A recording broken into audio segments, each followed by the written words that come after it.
परम पिता परमेश्वर कुल मालिक महाप्रभु के पावन नाम को याद करें। जय गुरुदेव।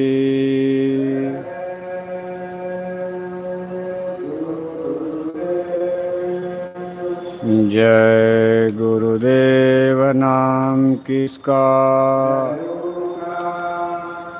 जय गुरुदेव।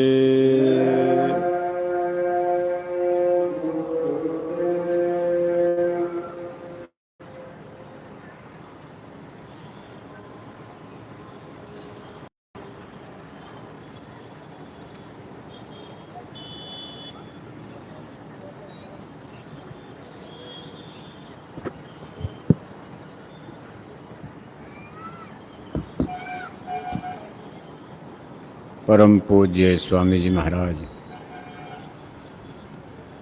हमारी संस्था के प्रमुख, संस्था अध्यक्ष, वक्त के सद्गुरु पूज्य हुजूर महाराज जी आज के इस सत्संग समारोह में भाग ले रहे सभी सम्मानित सत्संग धर्म प्रेमी भाई बहनों, प्यारे बच्चों,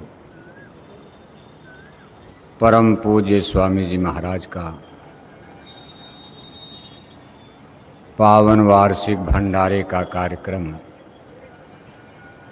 17 मई से 21 मई सन 2025 इस आश्रम की पावन पवित्र दरगाह में इस समय चल रहा है। आज इसका चौथा दिन यानी 20 मई है। जय गुरुदेव मिशन संगत के इतिहास में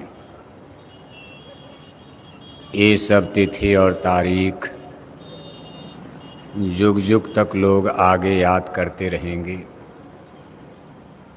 हमारी आगे आने वाली पीढ़ियाँ इस तिथि तारीख को याद करके बहुत कुछ इस पर चिंतन करेंगे, विचार करेंगे। 20 मई का ये दिन सन 2012 परम पूज्य स्वामी जी महाराज का पार्थिव शरीर प्रेमियों के दर्शनार्थ यहाँ बगल में जो बड़ा मंच आप देख रहे हो, कुटिया से निकाल करके यहाँ ला करके रखा गया था। इस समय यानी शाम को 6 बजे इस आश्रम पर कितने लाखों लाख की भीड़ हो चुकी थी। चूँकि घटना एकाएक हुई थी, इसलिए खाने पीने का, भोजन भंडारे का कोई उचित प्रबंध नहीं था। और ऐसे समय में किसी खाने पीने की किसी को चिंता भी नहीं थी, क्योंकि ये तारीख इतनी दर्दनाक थी। अपने प्यारे सद्गुरु का बिछोह हो चुका था। देहधारी गुरु के रूप में परम पूज्य स्वामी जी महाराज हमारे आपके बीच से जा चुके थे। लाखों आंखें रो रही थी। ऐसा इतिहास में बहुत कम देखने को मिलता है। जन्म मरण के देश में चलना तो सबको है, लेकिन ऐसे महामानव, ऐसे महापुरुष जिनके लिए एक साथ लाखों लाख आंखें आंसू बहाती हूँ, ऐसा दृश्य इतिहास में बहुत कम पढ़ने सुनने को मिलता। 20 मई सन 2012 सायंकाल 6 बजे इस आश्रम पर लाखों लाख आंखों से आंसू गिर रहा था। उसी बीच में कुछ ऐसी भी घटनाएं जिसको हम आप छिपा कर भी नहीं छिपा सकते। इतिहास ने उसको बड़ी गहराई से देख लिया है। आने वाले इतिहास के पन्नों पर वो भी लिखा जाएगा कि कुछ लोगों ने यहाँ अभद्रता भी कर दी थी, ऐसे कार्य कर दिए थे जो किसी परमार्थी गुरु भक्त को शोभा नहीं देता। लाखों आंखें रो रही हों और कुछ लोग झगड़े झंझट में फंस गए थे। इतिहास कभी ऐसे लोगों को माफ नहीं करेगा। सबको उस दिन आंसू गिराना चाहिए था, लेकिन कुछ लोग झगड़े झंझट में फंसे थे। खैर, गुरु महाराज की दया कृपा से कोई अनहोनी घटना 20 मई को नहीं हुई, नहीं तो ये 20 मई का दिन सन 2012 संगत के इतिहास में कलंक हो जाता। खैर, आगे 21 मई आएगी, यानी कल का दिन। गुरु महाराज को चंदन की लकड़ी पर मुखाग्नि दी गई थी सायंकाल करीब 5 बजे, इसी स्थान पर जहाँ इस समाधि की स्थापना हुई है। हमको आपको इस पर चिंतन विचार करना चाहिए। गुरु महाराज की सारी शिक्षाएं, उनका सारा ज्ञान बोध, पढ़ाया लिखाया प्रेमी सत्संगी भाई बहनों ने वृथा कर दिया, बेकार कर दिया। खैर, गुरु महाराज का क्या नुकसान। मल्लाह तो निकल जाएगा, जो नाव से कूदेगा डगमगाएगा, डूबना तो उसको है। कोई इधर गिरा, कोई इधर गिरा, थी जगह न कोई जहां गिरा। आज कितनी बड़ी संख्या में हमारे सत्संगी भाई बहन तमाम सस्पेंस में, संशय में, भ्रम में जूझ रहे हैं। कितने लोग अपने गुरुद्वारे को ही छोड़ करके चले गए। सन 2012 से 2025 आ गया, करीब 13 बरस का समय बीत गया। वो अपने गुरुद्वारे का दर्शन भी नहीं कर सके। वो लोग ये कहने लगे कि नरक भले जा सकते हैं, लेकिन मथुरा जाना हमको मंजूर नहीं। बताओ आप, ये कितना बड़ा उनका ज्ञान है, भ्रम है। महापुरुष जो आदेश और हुक्म देकर जाते हैं, उनके जो निर्देश होते हैं, उसका अनुपालन करना हर गुरु भक्त का, सत्संगी का कर्तव्य होता। गुरु महाराज ने नाव को मझधार में नहीं छोड़ा। एक सफल खेवनहार, सफल खेवटिया मालिक, मल्लाह पूज महाराज जी के रूप में उन्होंने नियुक्त कर दिया। कुछ दिन तक लोगों को शंका संदेह, लेकिन पूज महाराज जी को अब देख करके, समझ करके, सुन करके लोगों के संशय भ्रम धीरे धीरे दूर हो रहे हैं। नए लोग तो उनसे जुड़ी रहे हैं। जो लोग नए लोग नामदान ले रहे हैं, उनको गुरु मानने के लिए तैयार हैं। मानना भी चाहिए। जो आपको पढ़ा रहा है वही आपका मास्टर माना जाएगा। मान लो हमारे जो पुराने सत्संगी भाई बहन गुरु महाराज से नामदानी हैं, उनको पूज महाराज जी से नामदान नहीं लेना है, लेकिन अभी आप स्कूल में पढ़ रहे हो, तो कौन मास्टर आपको पढ़ाएगा? किसके आदेश में चलोगे आप? पूज महाराज जी का तिरस्कार कर देना, उनका अपमान कर देना, केवल मंदिर का दर्शन करके चले जाना और पूज महाराज जी से न मिलना, इसमें सत्संगी अपना नुकसान कर रहे हैं। चूँकि पूज महाराज जी को गुरु महाराज ने स्थापित किया, उनका तिरस्कार करना, उनका अपमान करना, ये सीधे गुरु महाराज का तिरस्कार, अपमान है। आप गुरु महाराज की दया भी अब सीधे नहीं ले पाओगे। जब तक गुरु महाराज थे दया की धार आपको सीधी मिलती थी।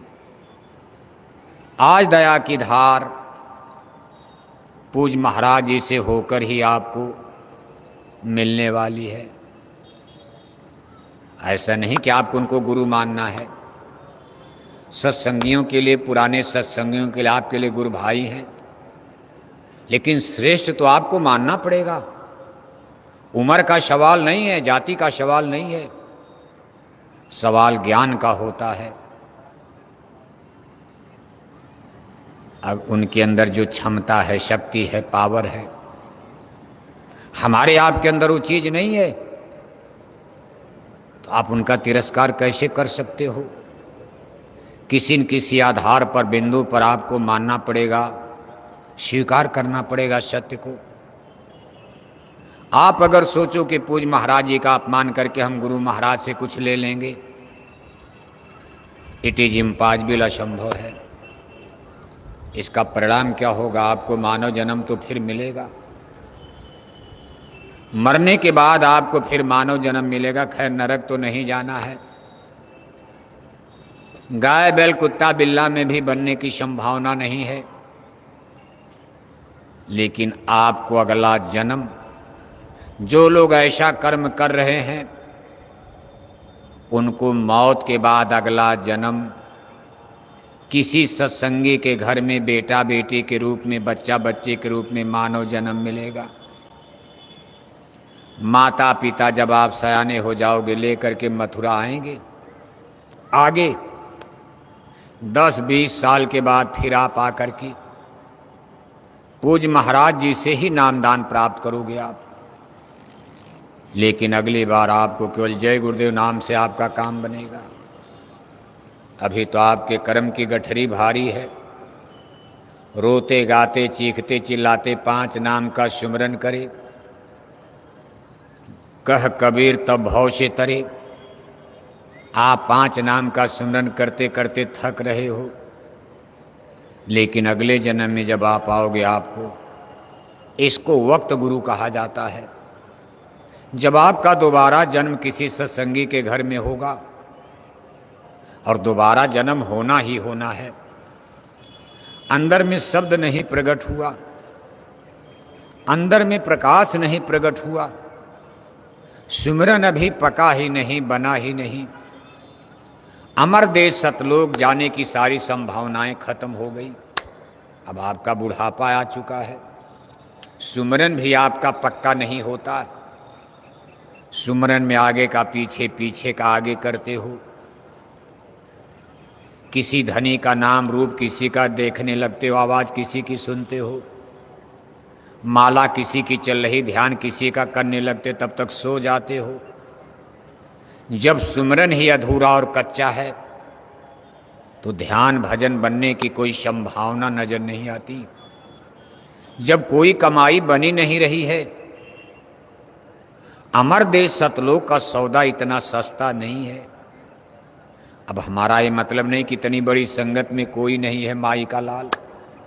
बहुत से लोग हैं जो घंटे संग की आवाज़ सुनते हैं, बहुत से लोग हैं जो ज्योति स्वरूप का, भगवान भास्कर का अंदर में दर्शन करते। बाहर के भगवान सूर्य का नहीं, अंदर में भगवान सूर्य का, भास्कर का दर्शन करते।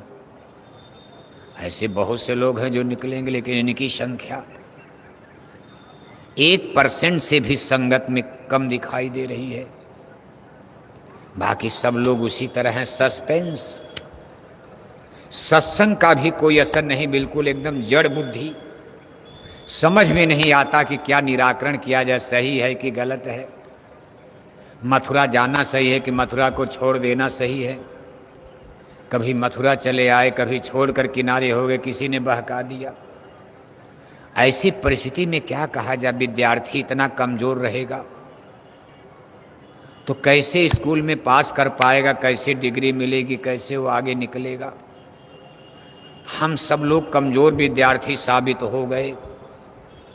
सत्संग तो गुरु महाराज ने गुड़ से गुड़ सुना डाला, लेकिन पल्ले कुछ नहीं पड़ा। एक कान से सुना, एक कान निकाल दिया। अब आप किताबों का भरोसा करते हो। जब गुरु महाराज ने सुनाया तब तो सुना नहीं, अब कहते भाई किताब पढ़ा जाए। किताबें गलत भी हो सकती हैं, किताबें तो छापी गई हैं। गुरु महाराज का 70, 72 का 60 का सत्संग, उस समय इंटरनेट, कंप्यूटर, मोबाइल नहीं था। टेप रिकॉर्ड में भरकर उसको डुला डुला कर लोग नोट करते थे।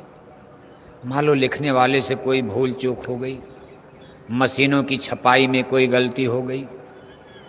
अब गुरु महाराज का 60 साल का सत्संग कहाँ मिलेगा बताओ आप। किसी का टेप ही खराब हुआ गया, कहीं टेप चल रहा है, टेप हो ही नहीं पाया। उस समय गुरु महाराज ने क्या कहा, थोड़ा सा आपने सुन लिया, लेकिन किस प्रसंग में कहा गया, क्यों कहा गया, इंदौर में कहा गया कि बंबई में कहा गया, ऐसा कोई प्रमाण ही नहीं मिलता। इसलिए किताबों का भी बहुत भरोसा नहीं किया जा सकता। पत्र पत्रिकाएं, गुरु महाराज के बारे में बहुत सी किताबें प्रेमी लोग लिख रहे, लेकिन इसमें सबकी मानसिकता झलक रही है। मुंडे मुंडे मतिर भिन्ने, जिसके दिमाग में जैसा विचार है, अपने विचार के मुताबिक लोग किताब मनमाना छाप रहे। किताबें पढ़ने से और सस्पेंस पैदा होता है। एक किताब लिखने वाला जिस बात को सही बता रहा है, दूसरा किताब लिखने वाला उसी बात को गलत साबित कर रहा है। इसलिए आपके लिए अब एक ही उपाय है, पूज्य महाराज जी की तरफ देखो आप। वक्त गुरु को खोज तेरे भले की कहूँ, वक्त का मास्टर, वक्त का डॉक्टर ही आपके काम आएगा। और आपको ज़्यादा पढ़ना लिखना नहीं है, बहुत दिमाग पर टेंशन मत लाया करो। बस वक्त के मास्टर, वक्त के डॉक्टर की बताई दवा को खाओ। वक्त के मास्टर से कुछ पढ़ना शुरू करो, किताबों में मत उलझो।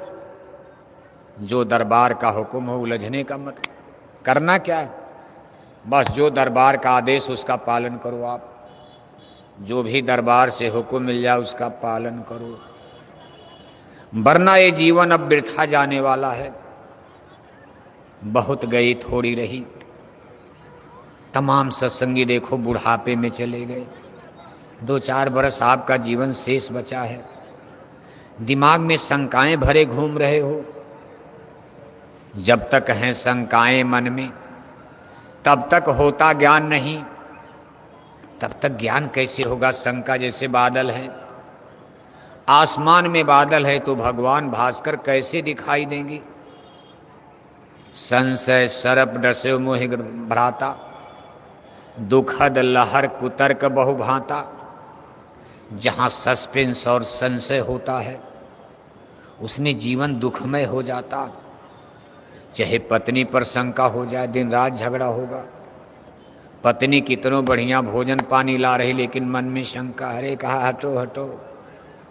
भाई पर शंका हो गई, भाई कितनों पैसा कमा के दे रहा, शंका है कि हमको कम देता है, ज़्यादा बैंक में बीबी के नाम जमा कर रहा, ज़्यादा पैसा है ससुराल भेजता है, भाई बेचारा तो दे रहा। शंका नाश करवा देती है। ऐसे मथुरा पर शंका, पूज्य महाराज जी पर शंका, फिर अपने गुरु महाराज पर भी शंका आपको। इसलिए प्रेमी भाई बहनों,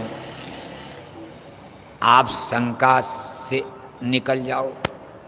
एक साधे सब सद है। ये अकल बुद्धि का सौदा ही नहीं है। इसमें ज़्यादा बुद्धि लगाओगे मारे जाओगे। साइंस ऑफ सोल, अध्यात्मवाद, ये दृढ़ विश्वास और अनुराग का रास्ता। अनुराग और विश्वास, प्रेम करना और विश्वास करना। विश्वास भाई पक्के, इतना विश्वास कर लो कि गुरु को मानुष जानते कबीर ते निरंत। गुरु को सुपर पावर मान करके चलो आप। और जब इतनी शक्ति मानोगे, ऊर्जा के वहाँ ऊर्जा है, शक्ति, तो आपका प्रेम अपने आप होगा कि भाई हमारा कार्य यहाँ बनेगा, यहाँ माल है, धन है, इनसे प्रेम करेंगे तो हमको कुछ लाख 2 लाख मिल जाएगा। लेकिन जब उनको आप गरीब मानोगे तब आप उनके पास क्यों जाओगे? कि अरे ये तो एक कप चाय नहीं पिलाएंगे। इसलिए विश्वास की जरूरत नहीं। आदमी माला माल है, लैंड लॉर्ड है, जमींदार है, राजा है, महाराजा है, इनके पास माल धन दौलत खजाने की कमी नहीं है। इनसे अगर हमने प्रेम कर दिया, इनकी सेवा कर दिया, इनके आदेश में चलते रहे तो एक दिन हमारी गरीबी चली जाएगी, हमको भी माला माल कर देंगे। एक नज़र घुमा देंगे तो लाख 2 लाख तो इनके लिए कुछ नहीं है। इसलिए विश्वास और अनुराग दोनों साथ चलता। विश्वास और प्रेम मिलय न रघुपति बिन अनुरागा। अनुराग यानी प्रेम। प्रेम वही होगा जहाँ कुछ मतलब होगा। बिना सुर नर मुन सबकी यह रीति, स्वार्थ लाग करें सब प्रीति। वैसे परमार्थ में भी स्वार्थ है, भाई हमारी आत्मा का कल्याण हो जाए, स्वार्थ है तो है, लेकिन इसको परमार्थ कहा जाता। ये मन और माया के परे का विषय है, जीवात्मा का कल्याण। इसलिए इस स्वार्थ को परमार्थ कहा जाता। लेकिन इसमें भी आपको मतलब से ही तो प्रेम है। हम महात्माओं से, गुरु से प्रेम क्यों करते? उनके लिए जान देने को क्यों तैयार कि भाई हम इनके साथ रहेंगे, हमारी आत्मा का कल्याण हो जाएगा, हमारी जीवात्मा नरकों से बच जाएगी, हमारा जन्म मरण का चक्र फंदा कट जाएगा, छूट जाएगा। इतने मान करके 2 चीजें पर चलो आप। एक विश्वास करो, दूसरा अनुराग यानी प्रेम करो। बुद्धि से ज्यादा मत सोचो। बुद्धि घर परिवार के लिए लगाए रहो, धन दौलत घर मकान बनाना उसमें दिमाग लगाओ, ट्रैक्टर खरीदना है, दुकान करनी है, कोठी हवेली बनानी है, ज़्यादा से ज़्यादा पैसा कमाना, वहाँ दिमाग खर्च करो। लेकिन ये दौलत कमाने में, परमार्थ भजन में, इसमें दिमाग शून्य होना पड़ता। दिमाग 0 हो जाए आपका, मालूम पड़े हम कुछ नहीं जानते। और जब तक ये सोचो कि नहीं हम कुछ जान रहे, दिमाग लगाओगे, मारे जाओगे, धोखा हो जाएगा। ये बुद्धि विलास का, ब्रेन माइंड, दिमाग का विषय ही नहीं है कि आप ज़्यादा पढ़े लिखे हो तो सत्संग आप ज़्यादा समझ लोगे, आप ज़्यादा ज्ञानी विज्ञानी हो तो भजन कर लोगे। नो नो नो, नहीं। बल्कि कभी कभी ये विद्या, पढ़ाई लिखाई तो बाधा बन जाएगी सत्संग में आने से। एक देखो बड़ा सुंदर दृष्टांत आता। गुरु महाराज का जमाना था, शुरुआती दौर, करीब करीब सन 60-70 का दशक चल रहा था। पूर्वी उत्तर प्रदेश में जहाँ संगत डेवलप कर रही थी, संगत का विकास, गुरु महाराज ने इसकी नर्सरी पूर्वी उत्तर प्रदेश में तैयार किया। गुरु महाराज सन 1940 के दशक में मथुरा से थोड़ी दूर पर इगलास तहसील चिरौली गांव में दादा गुरु के संपर्क में आए थे। दादा गुरु उस समय अपने घर पर ही थे जब गुरु महाराज पहुंचे थे। साधु भेष में थे, सन्यासी भेष में। सन 1948 में अगहन सुदी 10वीं को पूज्य दादा गुरुजी महाराज ने शरीर का अपने घर पर ही त्याग किया। उसमें अपने गुरु महाराज कानपुर गए थे दादा गुरु के आदेश में। उस समय इस तरह से मोबाइल तो था नहीं। जब आए तो पता चला पूज्य दादा गुरुजी महाराज शरीर छोड़ चुके। लेकिन चूंकि उन गुरु महाराज के आदेश में ही गए थे, बाद में लोगों ने बताया कि भाई आपके लिए कह गए हैं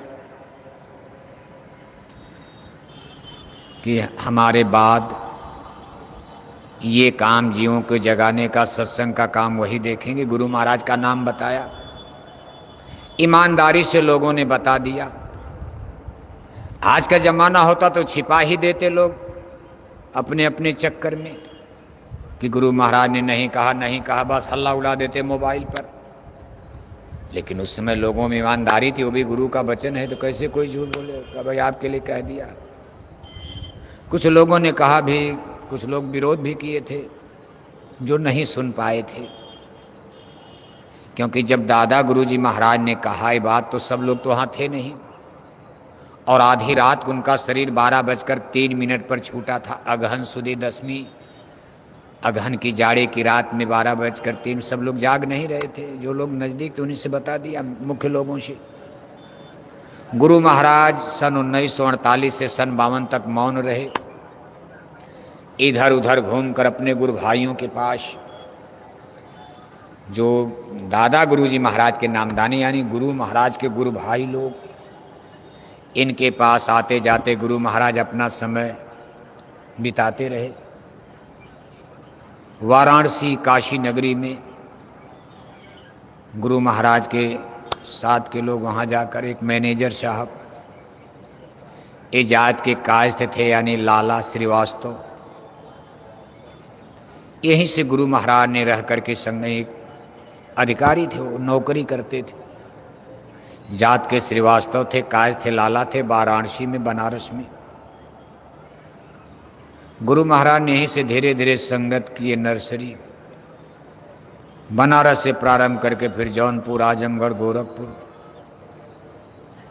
यहाँ से विस्तार हुआ देवरिया। आजमगढ़ जिले में सबसे पहले गुरु महाराज ने अपने पैसे से संस्था के नाम पर एक प्रेस लगवाया, छापा खाना। वहीं से अमर संदेश स्वधर्म पत्रिका उस जमाने में प्रकाशित होने लगी। गुरु महाराज का सत्संग थोड़ा थोड़ा आने लगा। राजस्थान के सीकर जिले के एक प्रेमी थे, आजमगढ़ शहर में रहते थे, का नरसिंह मानी, बड़ी पुरानी बात है, मानी नरसिंह दास काबरा साहब, उनकी सीकर में रिश्तेदारियां थी, वहीं के रहने वाले, आजमगढ़ में बस गए थे। इन्हीं के माध्यम से फिर गुरु महाराज सीकर राजस्थान गए। इन जय गुरुदेव नाम सबसे पहले राजस्थान में सीकर पहुंचा, सीकर से फिर जयपुर, फिर आगे तो बड़ा लंबा 60 वर्ष में धीरे धीरे फिर उन्हीं के रिश्तेदार लोग इंदौर में रहते थे, सीकर वालों के, गुरु महाराज उन्हीं के माध्यम से इंदौर पहुंच गए। इलाहाबाद में एक सेठ रहते थे, राजस्थान के, कलकत्ता में व्यापार था। गुरु महाराज उनके द्वारा बंगाल यानी कलकत्ता पहुंच गए, फिर वहीं रक्षाबंधन मनाने लगे। इस तरह से धीरे धीरे, लेकिन संगत की नर्सरी पूर्वांचल, पूर्वी उत्तर प्रदेश, काशी, जौनपुर, आजमगढ़, गोरखपुर, यहीं से फैली है। तो देखो, हम दृष्टांत सुनाने जा रहे तो उसी समय की एक कहानी है। गुरु महाराज पूर्वी उत्तर प्रदेश के किसी छोटे से गांव में, उस समय कोई लाउड स्पीकर उकर भी नहीं मिल पाता था। गुरु महाराज बिना लाउड स्पीकर के 10 आदमी आ गए, 20 आदमी आ गए। पहला सत्संग तो जब गुरु महाराज ने शुरू किया तो 11 आदमी काशी में, 11 आदमी, 11 आदमी में ही गुरु महाराज ने लाउड स्पीकर, कोई जरूरत है, सन 52 में कहाँ लाउड स्पीकर मिलेगा, था, मशीनें आ गई, लेकिन संभव नहीं था सबके लिए। बड़े बड़े प्रधानमंत्री, मंत्री, मिनिस्टर, उनके लिए अंग्रेजों का भी राज खत्म हो रहा था। भारत अभी ताज़ा ताज़ा आज़ाद हुआ था, तब गुरु महाराज का सत्संग खड़ा हो गया। गुरु महाराज कई बरस तक बिना लाउड स्पीकर के ही कहीं कहीं गांव में जाते थे, लगा दिया तो चौकी पर किसी तरह चद्दर उद्दर मांग करके बिछा करके खड़ा हूँ, पहन कर, सड़क नहीं, पैदल जा रहे हैं, बीच में कीचड़ है तो धोती उठा लिया, जूते निकाल करके पैदल कीचड़ से जा रहे हैं, गांव में जाना है, बड़ी कठिन। अभी कार मोटर नहीं थी गुरु महाराज के पास। सबसे पहली कार गुरु महाराज को आजमगढ़ में एक फिएट कार, सबसे पहले, आज आप इतनी गाड़ी मोटर देख रहे हो ना, सबसे पहले आजमगढ़ जिले में प्रेमियों ने मिलकर, उसमें कई लोगों का सहयोग था, लेकिन आजमगढ़ को आगे रखा गया। एक फिएट कार उस समय 11-12 हज़ार में मिल जाती थी, लेकिन उसमें 11-12 हज़ार रुपये का मतलब था। फिएट कार खरीदे गए, गुरु महाराज उसमें खुद चलाते थे। गुरु महाराज खुद गाड़ी चला करके फिर सत्संग करने, नहीं तो ट्रेन से ही इक्का तांगा बैलगाड़ी पर बैठकर, हाथी पर बैठकर, कहीं नदी है तो हाथी पर बैठकर पार कर, ऐसे ऐसे करते करते एक बार एक गांव में गुरु महाराज सत्संग सुना रहे थे। गांव के बाहर एक चौपाल पर 10-20 लोग गांव के बैठ गए। गुरु महाराज ऐसे चौकी पर बैठकर बिना लाउडस्पीकर के सत्संग सुना रहे थे। गांव में एक बहुत पढ़े लिखे वकील साहब रहते थे। वो सुबह सुबह निकल करके अपनी ड्यूटी पर अदालत कोर्ट में जा रहे थे, कोट वोट पहन करके। गुरु महाराज को दोनों ने देखा तो वहाँ खड़े हो गए और 10-20 आदमी सामने बैठे हैं, 2-1 लोग साथ में सेवादार खड़े हैं। अब एक ही गाड़ी में कितने, इतनी संगत भी नहीं थी। गुरु महाराज के साथ 2 ही लोग गाड़ी में, 2-3 लोग बैठकर चलते थे। तब वकील साहब खड़े हो गए और गुरु महाराज को रोक दिया, कहा महाराज जी ठहर जाइए, पहले हमारे प्रश्न का उत्तर दीजिए तब सत्संग सुनाइए। तब गुरु महाराज ने कहा बच्चा अच्छी बात नहीं है, अरे हम सुना रहे, जनता सुन रही, पहले पुरानी बात हमारी हो जाने दो, इसके बाद आप प्रश्न करना, हर प्रश्न का उत्तर हम देंगे। ये अच्छी बात नहीं कि बीच में टोका टाकी किया जाए, आप भी बैठकर सुनो। वकील साहब ने कहा मैं इतना मूर्ख नहीं हूं कि मेरे पास इतना समय कि आपका ये मैं सत्संग सुनूं। हमको अदालत जाना, आप जनता को बेवकूफ़ बना रहे हैं। अब पढ़े लिखे लोग तो ऐसे सोचते हैं, घमंड की भाषा।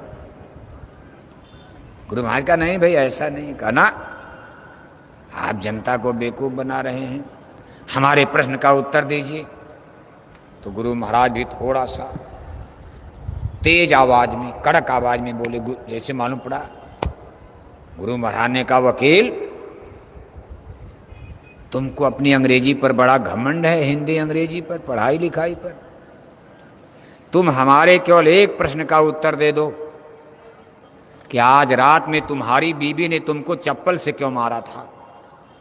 वकील साहब सन्न हो गए, क्योंकि बात बिल्कुल सच्ची थी। रात में पति पत्नी में झगड़ा हो गया तो वकील और वकीलाइन, वैसे वकीलाइन अब वकील नहीं थी उनकी पत्नी, लेकिन भारत की अंग्रेजी अलग होती। डॉक्टर के यहाँ डॉक्टाइन, डॉक्टाइन कोई अंग्रेजी नहीं है।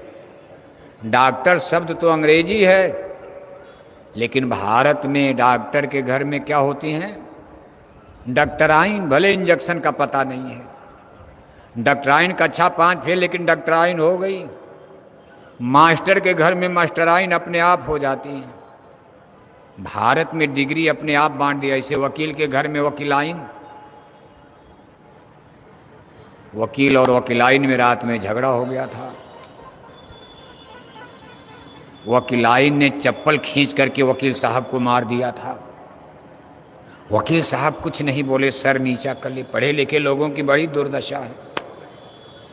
पढ़े लिखे लोग आईजी डीआईजी बनकर जब बंदूक राइफल लेकर सड़क पर चलते हैं, बड़े बड़े कलेक्टर, कप्तान, एसपी, जज, पूरे मथुरा की सड़कें कांप जाती हैं। लेकिन यही पढ़े लिखे धुरंधर, बड़े बड़े आईजी डीआईजी एसपी डीएम जब अपने घर में पहुंचते हैं रात में और सामने से बीबी चप्पल दिखाते थे, इनकी बंदूक राइफल गड़गड़ गड़गड़ गड़गड़ गड़गड़ कांपते हैं। जिनसे पूरा मथुरा कांपता है वो अपने घर में अपनी बीबी से कांपते हैं। जमाना बदल रहा है। वकील साहब चुपचाप मौन और चप्पल मार दिया। बच्चे दूसरे कमरे में सो रहे, किसी को पता नहीं, रात का समय था। वकील साहब को ये ताज्जुब हुआ कि ये बात इनको कैसे पता चल गई। खैर उसमें कुछ नहीं बोले, चुपचाप बैठ गए। अब उनको अदालत सब भूल गई, ड्यूटी व्यूटी वहीं बैठ गए। सत्संग खत्म हो गया, सब लोग प्रसाद बटी चले गए। वकील साहब चुपचाप किंग कर्तव्य विमूढ़ इसी सोच में बैठे हैं कि गुरु ये महात्मा जी कैसे जान गए। मैं और मेरी बीबी के अलावा तीसरा किसी को पता नहीं, गांव में मेरे बच्चे तक नहीं जान रहे कि मम्मी पापा में रात में जूतम पैजार हुई, चप्पल चला है। और महात्मा जी मेरी बीबी यहाँ आई नहीं, मैंने इनको बताया नहीं, जाने कैसे। गुरु महाराज जब सब लोग चले गए, गुरु महाराज का वकील साहब पूछिए आपका क्या प्रश्न था, आप हमसे क्या जानना चाहते थे, प्रश्न कीजिए। वकील साहब ने कहा महाराज मेरा सारा प्रश्न खत्म हो गया, अब मेरे दिमाग में केवल एक प्रश्न नाच रहा है कि मेरे रात में जो घटना हुई सच है। आज मेरी बीबी ने मुझको चप्पल से मारा था, लेकिन महाराज जी ये जान कैसे गए आप, ये बात आपको किसने बताया, मेरे दिमाग में यही प्रश्न गूंज रहा है। गुरु महाराज हंसने लगे, कहा वकील ये संतों का साइंस ऑफ सोल है, अध्यात्मवाद है, चेतन विद्या है। ये बुद्धि विलास के परे की चीज है, ब्रेन माइंड दिमाग इसमें थक जाता, इसमें मन को मारना पड़ता, बुद्धि को मारना पड़ता, थकाना पड़ता। ये विद्या केवल सद्गुरु के सहारे होती है। दिमाग से भजन नहीं होगा, बुद्धि से भजन नहीं होगा। सद्गुरु ओढ़ गहो मेरे प्यारे, कारज तेरा तभी बनेगा, जो गुरु चाहें तो छिन में उबारें। आप कितनों जंतर मंतर पूजा पाठ व्रत उपवास करके ध्यान भजन करो, नहीं होगा। कहा जतन करूं तो बन नहीं आवे, हारी हारी अब शरण पड़ारी, गुरमय गुनहगार अति भारी। गुनहगार स्वीकार करना पड़ता है, चाहे आप राजा हो रंक हो, लेकिन एक दिन अंतरात्मा से स्वीकार करना पड़ेगा, गुरु महाराज मैं अच्छा नहीं हूं, मैं आपका गुनहगार बंदा हूं, मुझसे जुर्म हुआ है, अपराध हुआ है, पाप की गठरी मेरी भारी है। मैं तब झूठा झूठा कूद रहा था, मैं बड़ा ज्ञानी हूं, विज्ञानी हूं, मैं बड़ा साधु हूं, बड़ा मैं सज्जन हूं, मैं बड़ा अच्छा हूं, दुनिया मुझको अच्छा अच्छा कह के फूल के मैं कुप्पा हो जाता था। लेकिन गुरु महाराज आज मुझको पता चल गया, गुरु में गुनहगार अति भारी। क्यों कि काम क्रोध हर छल चतुराई, इन संग मेरी यारी, गुरु में गुनहगार अति भारी। काम क्रोध लोभ मोह अहंकार, इसमें कोई कमी आती नहीं है। मैं अच्छा कैसे बना, निर्मल तो शुद्ध मन हुआ ही नहीं, मन मेरा निर्मल नहीं हुआ, गंदा का गंदा रह गया। और जब तक मन में गंदगी है, कूड़ा कचरा, अच्छा कैसे कहा जाएगा। निर्मल मन जन सो मोहि पावा। गुरु महाराज ने कहा वकील आप अपने लो, आप पढ़े लिखे लोग, इंटेलेक्चुअल विद्वान लोग, पढ़े लिखे लोग, अपने ब्रेन माइंड दिमाग से संतों की महिमा को, ज्ञान को तौलना चाहते हैं, नहीं हो सकता। इट इज इम्पॉसिबल, असंभव है। हे विद्या तू बड़ी अविद्या, संतन की तय कदर न जानी। ये जगत की भौतिक विद्या संतों की कदर को नहीं समझ सकती है। एक कलेक्टर, एक राजा महाराजा रविदास जूता सीने वाले को क्या समझेगा। एक इंटेलेक्चुअल पर्सन, पढ़ा लिखा आदमी, हमारे गुरु महाराज जिन्होंने प्राइमरी स्कूल भी नहीं देखा, थोड़ी सी पढ़ाई किया था, एक टीटी साहब उनको ले गए थे कानपुर में, महाराज थोड़े दिन पढ़ा दिया। थोड़ा अब गुरु महाराज को क्या पढ़ना होता। अब यही देखो भ्रम पैदा करेगा कि गुरु महाराज को पढ़ने के लिए स्कूल में भेजा गया। क्या महापुरुषों को भी पढ़ना पड़ता है। साहब कबीर ने कहा ना ना ना ना ना ना, मस कागज छुयो नहीं, कलम गही नहीं हाथ। लोगों ने कहा महाराज आप तो पढ़े लिखे हो नहीं, आपने कागज कलम हाथ से नहीं छुआ, लेकिन आप इतनी बड़ी बड़ी ज्ञान की बात सुनाते हो, ये चीज आपको कहां से मिल गई। साहब कबीर ने कहा तुम कहते कागज की लेखी, मैं कहता आंखों की देखी। कहा मेरे पास देखने वाली आंख है, जिस सूरज चांद के बारे में आप किताब में पढ़ते हो, जिस स्वर्ग बैकुंठ देवी देवता ईश्वर भगवान के बारे में आप किताबों में पढ़ रहे हो, मैंने जा कर के देख लिया, बस यही अंतर है। आप किताब पढ़ करके स्वर्ग वैकुंठ के बारे में बोलते हो, अंदाजा लगाओगे, अनुमान लगाओगे, ऐसे होगा ऐसे होगा, और मैंने खुद जा कर के देख लिया। तुम कहते कागज की लेखी, मैं कहता अखियन की देखी। अब देखने में और सुनने में, पढ़ने में कितना फर्क होगा सोचो आप किताबें physics, chemistry, math, algebra, zoology, botany सब पढ़ डालो, ज्योग्राफी पढ़ो, हिंदी पढ़ो, अंग्रेजी की किताब है, किसी आदमी ने लिखा, उसी को आप पढ़ते हो। और जिसने जाकर के खुद देवी देवता, ईश्वर भगवान, जहाँ से सारा ज्ञान की धार निकल रही है, जैसे भगवान भास्कर से सूरज की ऊर्जा, एनर्जी निकलकर हमारी सारी धरती को चार्ज कर रही, ऊर्जा एनर्जी दे रही है, ऐसे जहाँ से सारा ज्ञान विज्ञान प्रभावित रहा, निकल रहा, किरणें, रेज, जिसने जाकर उस सोर्स को, उस सेंटर को, केंद्र को देख लिया, उसको फिजिक्स केमिस्ट्री का न्यूटन गैलीलियो पढ़ना पड़ेगा। आप न्यूटन को पढ़ रहे हो, गैलीलियो को पढ़ रहे हो, भाप का इंजन बनाने वाले जेम्स वाट को पढ़ोगे, आप परमाणु बम बनाने वाले उसके जनक आइंस्टीन को पढ़ते हो, आप आर्किमिडीज साहब को पढ़ोगे, आखिर हम आप तो इन्हीं को पढ़ेंगे।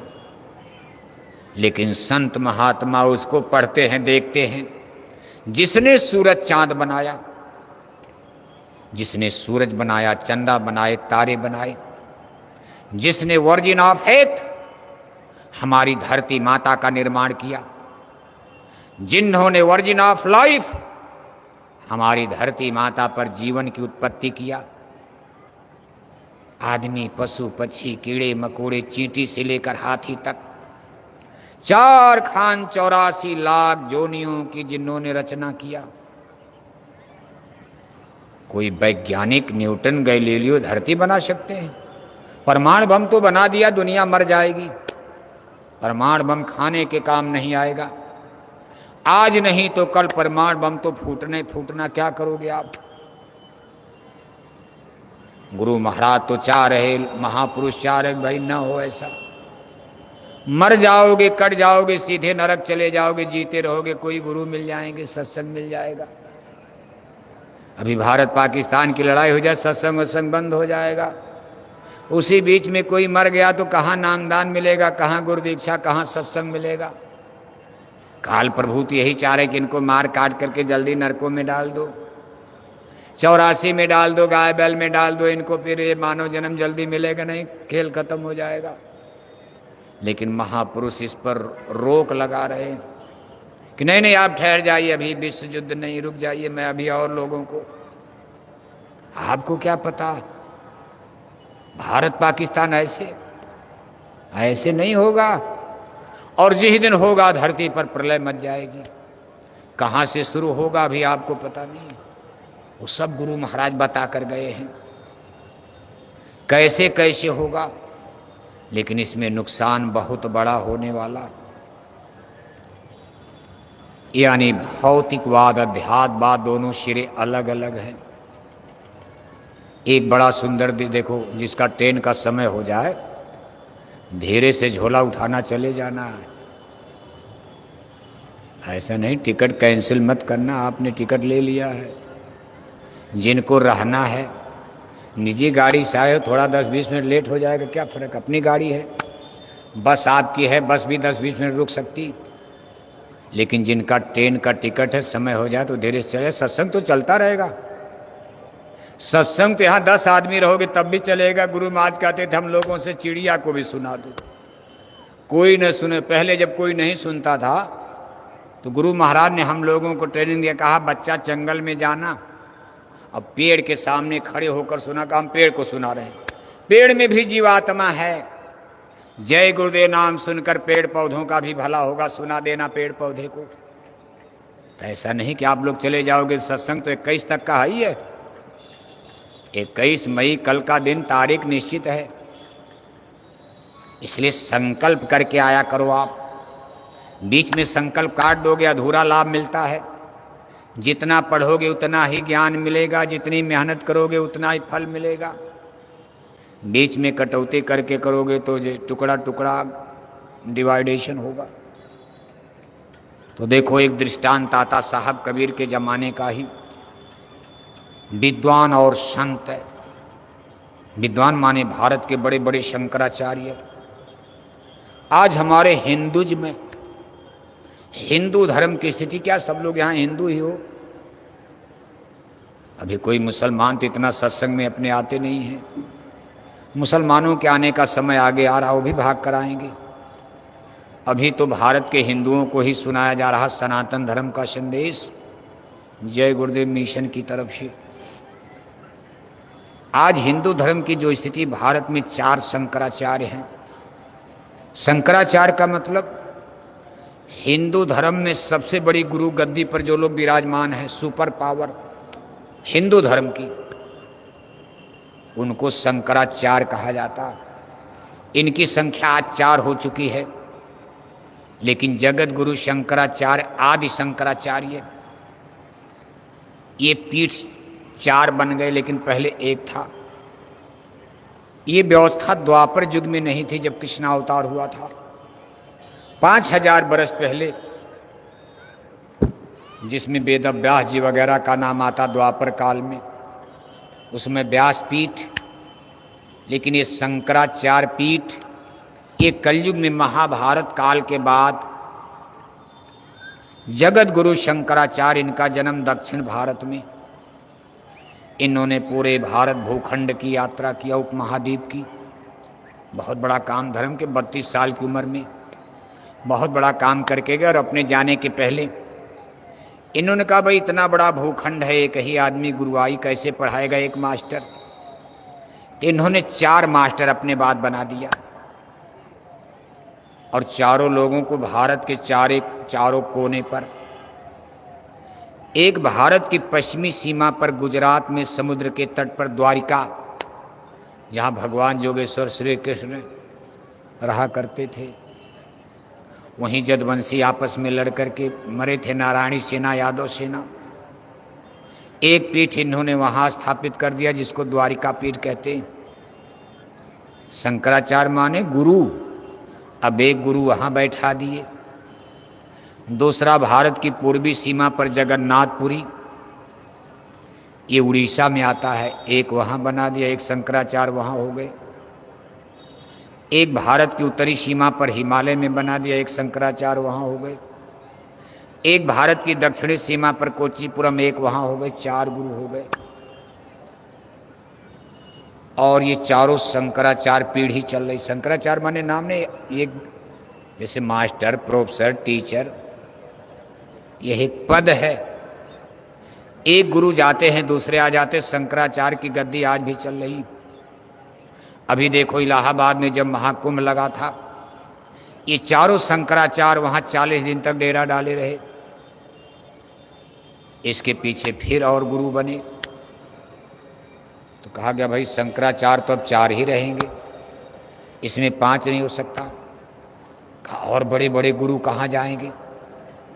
कहा इनको, इनके अखाड़े बनेंगे, अब इनको पीठाधीश्वर कहा जाएगा। इनकी संख्या भारत में 13 हो चुकी है। इनके पास भी शंकराचार्य लोगों से कम ज्ञान नहीं, लेकिन टाइटिल, महत्व शंकराचार्य का थोड़ा ज़्यादा है। 4 शंकराचार्य, उसके नीचे दूसरे नंबर पर 13 पीठाधीश्वर, 13 धर्मगुरु भारत में। इनको 13 अखाड़ा कहा जाता है। अखाड़ा मान उनका संगठन है, जैसे आपका संघ है जय गुरुदेव धर्म प्रचारक संस्था, ऐसे उनकी भाषा में अखाड़ा नाम दिया गया। इनकी जगह जगह बड़े बड़े आश्रम बने हैं। 13 धर्मगुरु, इनके नीचे फिर गिनती नहीं कितने धर्मगुरु भारत में हैं। आज इनकी संख्या हजारों हजार, और ये सब लोग 40 दिन तक इलाहाबाद, प्रयागराज में डेरा डाले रहे। अरबों रुपए खर्चा कर डाला। सबके कथा, प्रवचन, सत्संग 40 दिन तक इलाहाबाद में चलते रहे। लेकिन आज महाकुंभ खत्म होने के बाद आप इलाहाबाद में जाओ तो शराब पीने वाले बढ़ रहे हैं। इलाहाबाद में ही मछली अंडा खाने वाले हिंदू बढ़ गए, घटे नहीं। मथुरा पर क्या असर पड़ेगा? बंबई पर महाकुंभ का असर पड़ेगा। कलकत्ते बंगाल पर महाकुंभ का क्या असर? इलाहाबाद में ही मछली की दुकान बढ़ रही है, शराब की दुकानें बढ़ रही हैं। अब ये सब शंकराचार्य अध्यात्मवाद की कमी है। माफ करना, बुराई नहीं है।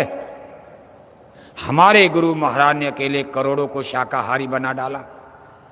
हमारा इतना बड़ा हिंदू धर्म का धर्म तंत्र है, हजारों हजार आश्रम भारत में हिंदू धर्म गुरुओं के बने, लेकिन ये लोग अपने आश्रम से बाहर नहीं निकलते। बस महाकुंभ में आए, शाही स्नान के लिए झगड़ा करते हैं। जो गंगा में पहले स्नान करेगा सबसे बड़ा धर्म गुरु कहा जाएगा। इसी का झगड़ा होता है।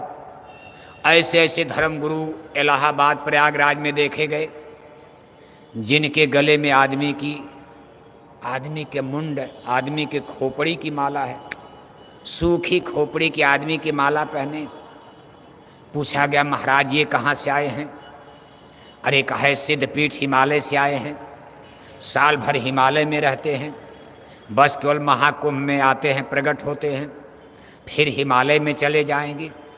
कहा गले में खोपड़ी क्यों आदमी की टांगे हैं?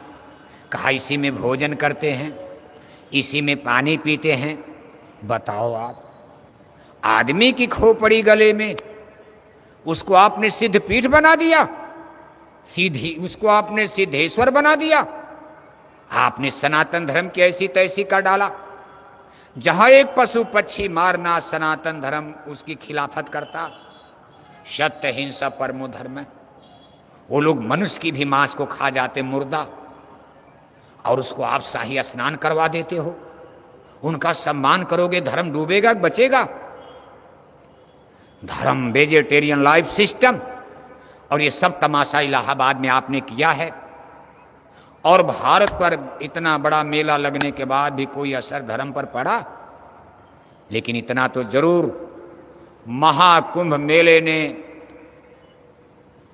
इतना लोगों के सामने ये भेद तो जरूर आ गया, भाव आ गया। ये भारत के नास्तिक, जो अपने को कम्युनिस्ट कहते हैं, नास्तिक कहते हैं, उनके मुंह पर महाकुंभ ने एक तमाचा मार दिया। वो ये सोच रहे थे भगवान कुछ नहीं, रामायण गीता सब जला दो।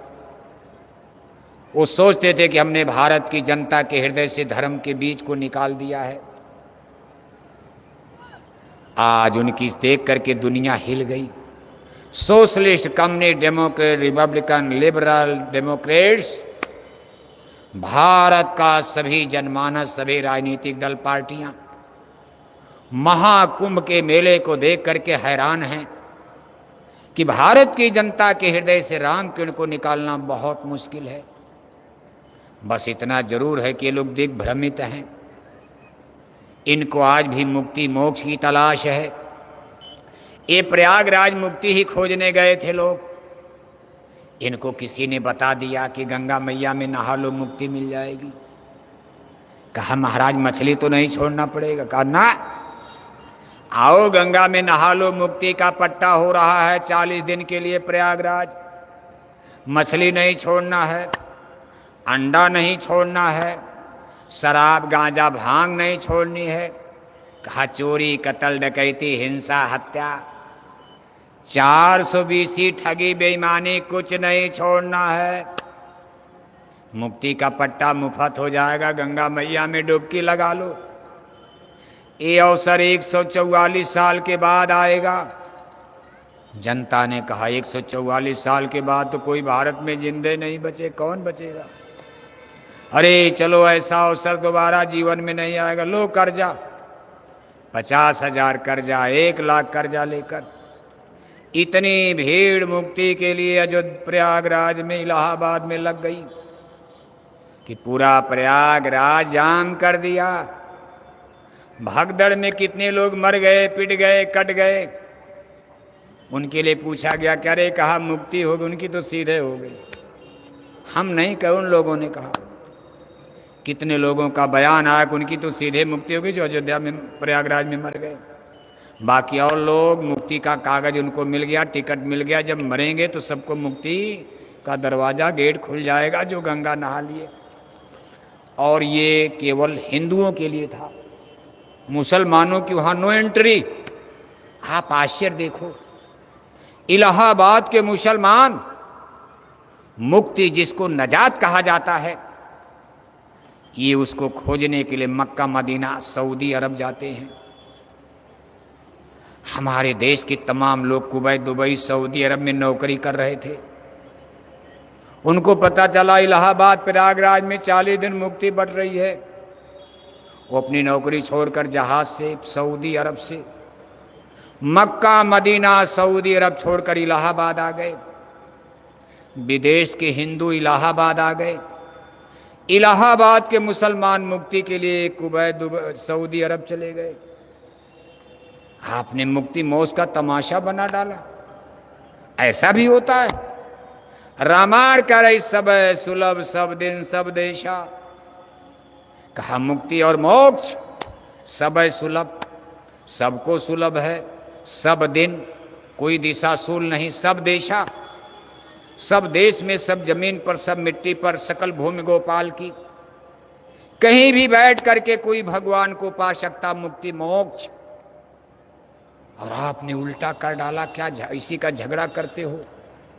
अब वो कहते नहीं आपके यहाँ मुक्ति नहीं, मक्का मदीना में मुक्ति है। आप कहोगे मक्का मदीना नहीं, इलाहाबाद में मुक्ति है, प्रयागराज में।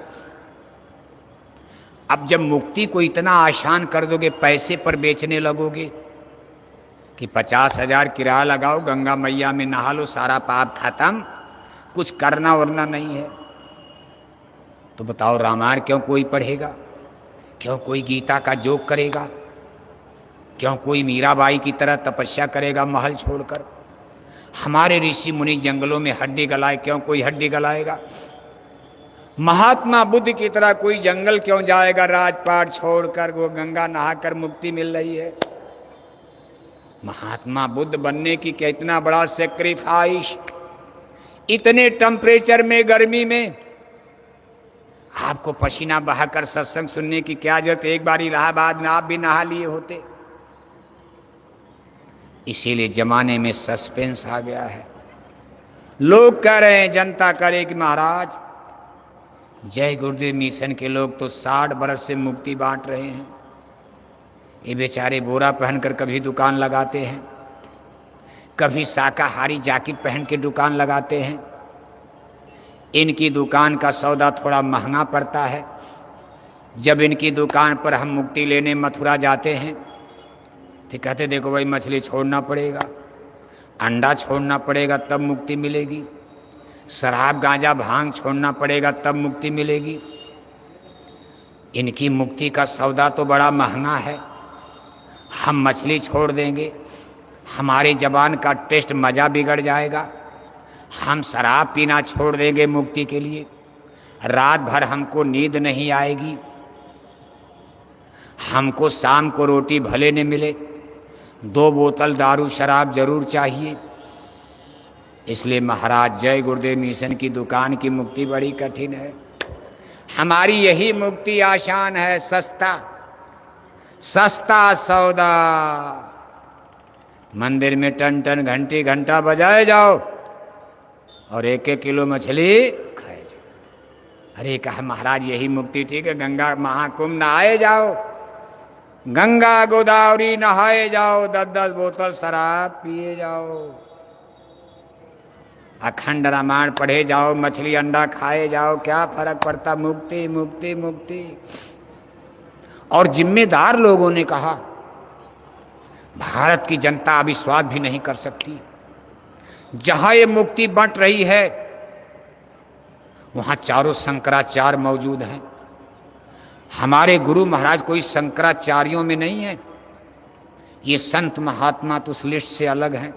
ये जो हमने आपको सूची बताई है, जो हिंदू धर्म के गुरु जिनको पावर मिली है, ये सरकार के बनाए कानून का विरोध कर सकते हैं। अगर हिंदू धर्म के खिलाफ कोई बिल कोई कानून आए तो शंकराचार्य बोल सकते हैं। ये सब लोग जब ये मुक्ति प्रयागराज में बट रही थी मौजूद थे। हमारे किसी शंकराचार्य ने इसका खंडन नहीं किया। इनका वहां अधिवेशन संसद बैठी थी, धर्म संसद। इन्होंने धर्म संसद में केवल एक बात कही कि भारत में गोरक्षा करनी है, तब भारत में राम राज आएगा, परिवर्तन होगा, सनातन धर्म की रक्षा होगी। लेकिन शंकराचार्यों की संसद में ये प्रस्ताव नहीं पास हो पाया कि भारत की धरती पर जीव हिंसा, जीव हत्या, पशु पक्षी मारना, इसको रोकना है, तब सनातन धर्म की रक्षा होगी। केवल गाय माता की रक्षा का प्रस्ताव धर्म गुरुओं के धर्म संसद इलाहाबाद में पास करके 26 फरवरी को महाकुंभ का समापन हो गया। मार्च को सभी धर्मगुरु अपने अपने डेरा में, आश्रम में चले गए। कोई दिखाई दे रहा? जनता के बीच में फिर वही जय गुरुदेव मिशन के लोग, गर्मी में, जाड़ा में, बरसात में, लाखों लोग बोरा पहनकर, लाखों भाई बहन शाकाहारी जैकेट पहनकर सनातन धर्म की रक्षा के लिए सच्चा प्रचार प्रसार। केवल भारत की धरती पर जय गुरुदेव मिशन जूझता नजर आ रहा है। कोई भी शंकराचार्य धर्म गुरु कहीं नजर नहीं आता। बस ये लोग बड़े बड़े मेले में, ठेले में खड़े हो जाएंगे, फोटो वोटो मोबाइल में, मीडिया में आ जाएगा, हमने गोरक्षा का प्रस्ताव पास कर दिया, सनातन आ जाएगा। अरे ये मुर्गी पालन, मछली पालन, सुअर पालन कौन बंद करवाएगा? और जब तक ये भारत में बंद नहीं होगा तब तक सनातन धर्म की रक्षा होने वाली है। क्या हमारे शंकराचार्यों को इतना भी ज्ञान नहीं है? कभी आपने सोचा? उनको सोचना चाहिए। भगवान राम के रामराज में मुर्गी पालन चलता था। अर्जुन, अरे अपना गांडी उठाइए भाई, यही न गांडी हम लोगों का है। बस वैचारिक क्रांति, कोई धनुष बाण तीर तलवार थोड़ो चलाना, देखना तमाशा कैसे अब की बदलाव होगा। कलयुग है ना। अब लड़ाई उड़ाई आप क्या लड़ोगे? आप अर्जुन की तरह धनुष बाण चलाओगे, तीर धनुष, बंदूक राइफल। ये आध्यात्मिक वैचारिक क्रांति है। इसी में दुनिया मर जाएगी, दुश्मन हार जाएगा, डर जाएगा। आवाज लगाओ आप। भगवान राम के राज में मुर्गी फार्म खुलता था। भगवान राम के रामराज में सुअर पालन चलता था। भगवान राम के रामराज में शराब की दुकान चलती थी। और आज के राज में, चाहे राज किसी का हो, सबके राज में, जब से देश आजाद हुआ, जितनी सरकारें आई सबके राज में, आज तक इस सरकार से थोड़ा उम्मीद थी कि जय गुरुदेव मिशन की बात पर, हमारे परम पूज्य स्वामी जी महाराज की बात पर, हमारे पूज्य हुजूर महाराज जी के अपील पर शायद ये सरकारें कुछ ध्यान देंगी। मान लो और पार्टियों ने ध्यान नहीं दिया, उनकी बात अलग है। उनके तमाम नेता लीडर खुद ही शराब पीते हैं, मांस खाते हैं, बोतलें पीते रहे, भारत माता की जय बोलते रहे और विदेशी बैंकों में खाता खोलते रहे। लेकिन इस सरकार से जरूर अपील थी, क्योंकि इस सरकार ने जय श्री राम बोलना शुरू कर दिया था। और किसी सरकार ने जय श्री राम का नारा नहीं लगाया। सारी सरकारें जिंदाबाद, मुर्दाबाद, जय हिंद, जय भारत, जय हिंद, जय भारत। लेकिन इस सरकार में एक नया नारा लगाया, जय श्री राम। साधु महात्मा तो लगा रहे थे, साधु महात्माओं को नारा तो जय श्री राम, राधे कृष्णा, सीताराम था। लेकिन आजादी के बाद एक ऐसी सरकार आई भारत में जिसने जय श्री राम का भी, जय हिंद, जय भारत, ये नारा तो चल ही रहा है। जय जवान, जय किसान, जय हिंद, जय भारत। लेकिन इस सरकार ने एक नया नारा दिया, जय श्री राम, जय श्री राम। इसलिए बड़ी उम्मीद हो गई थी भाई जय गुरुदेव मिशन की बात, ये सरकारें कुछ जरूर इस पर विचार करेंगी। लेकिन करीब करीब देखो 10 बरस से ज़्यादा का समय बीत गया इस सरकार को भी, लेकिन कहीं भी मछली अंडा शराब की दुकानें घटती नजर आ रही हैं? कहीं शराब की दुकान बंद हुई? भगवान श्री कृष्ण की धर्म धरती जन्म भूमि है। आपसे थोड़ी दूर पर मथुरा में भगवान कृष्ण की जन्म भूमि, जहां जन्म लिए, जहां 5000 बरस पहले यदुवंश नरेश भगवान कृष्ण के सगे मामा कंस का जेल खाना किला महल था, उसी जेल घर में उनका जन्म हुआ था। वहीं जन्म भूमि बनी है। मुसलमानी राज में उसको तोड़ दिया गया था, दूसरा लोगों ने बनवाया है, फिर उस चीज का भी झगड़ा खड़ा हो गया। आप आज मथुरा में ही चले जाओ, भगवान कृष्ण की जन्मभूमि के बगल में थोड़ी दूर पर अंडे बिकते हैं, थोड़ी दूर पर शराब की दुकानें चल रही। हमारा जय गुरुदेव आश्रम आप यहाँ देख रहे हो, सब जंगल था।